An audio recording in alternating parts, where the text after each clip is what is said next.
Halo semuanya, perkenalkan nama aku Putri Intan Hendayani. Di video ini aku mau menyampaikan pengalaman dan pendapat jujur aku selama mengikuti mata kuliah Lembaga Teknologi dan Keuangan, serta bagaimana pembelajaran di mata kuliah ini bermanfaat untuk perencanaan keuangan dan investasi, baik secara pribadi maupun dalam konteks bisnis. Selama kurang lebih 15 pertemuan, proses pembelajaran dalam mata kuliah Lembaga Teknologi dan Keuangan sebagian besar dilakukan melalui presentasi dari masing-masing kelompok. Setiap kelompok biasanya mewakilkan satu orang untuk maju untuk mempresentasikan materi. Sementara anggota kelompok yang lain memiliki tanggung jawab untuk mencatat poin-poin penting dan materi yang disampaikan. Menurut aku, sistem ini membuat semua mahasiswa tetap aktif selama perkuliahan. Karena setiap kelompok harus benar-benar memperhatikan materi yang dipresentasikan. Dengan metode seperti ini, proses belajar tidak hanya terjadi saat kelompok kita mendapat giliran presentasi, tetapi juga saat menyimak presentasi dari kelompok lain. Setiap topik yang dibahas berbeda, sehingga pemahaman tentang lembaga keuangan dan teknologi semakin luas.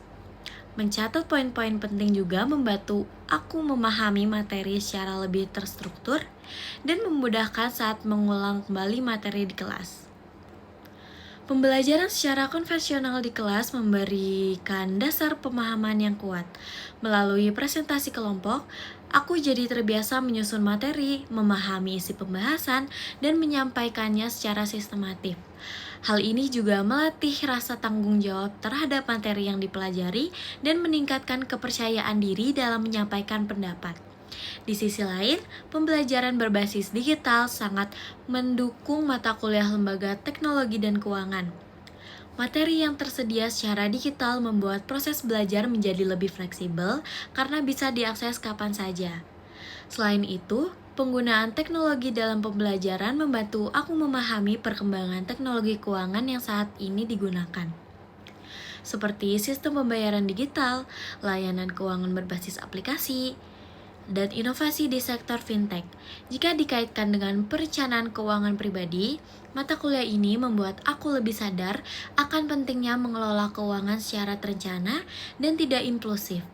Aku jadi lebih memahami peran lembaga keuangan dan teknologi dalam membantu mengatur keuangan, mengelola risiko serta merencanakan tujuan keuangan jangka panjang. Untuk konteks bisnis, pembelajaran ini memberikan gambaran bagaimana teknologi dan lembaga keuangan dapat mendukung pengelolaan dana usaha, efisiensi transaksi, dan pengambilan keputusan investasi. Menurut aku, pembelajaran konvensional dan digital dalam mata kuliah Lembaga Teknologi dan Keuangan saling melengkapi. Metode konvensional membantu memperkuat pemahaman konsep melalui presentasi dan pencatatan materi, sedangkan pembelajaran digital membantu penerapan materi dalam kondisi nyata yang terus berkembang. Sebagai masukan yang jujur, kedepannya mata kuliah ini dapat dikembangkan dengan memperbanyak studi kasus nyata, simulasi perencanaan keuangan, serta praktik langsung menggunakan aplikasi keuangan. Dengan begitu, mahasiswa tidak hanya memahami teori, tetapi juga lebih sikap menghadapi tantangan di dunia keuangan dan bisnis ke depannya. Demikian pendapat dan pengalaman aku selama mengikuti mata kuliah Lembaga Teknologi dan Keuangan. Semoga pembelajaran ini terus berkembang dan semakin bermanfaat.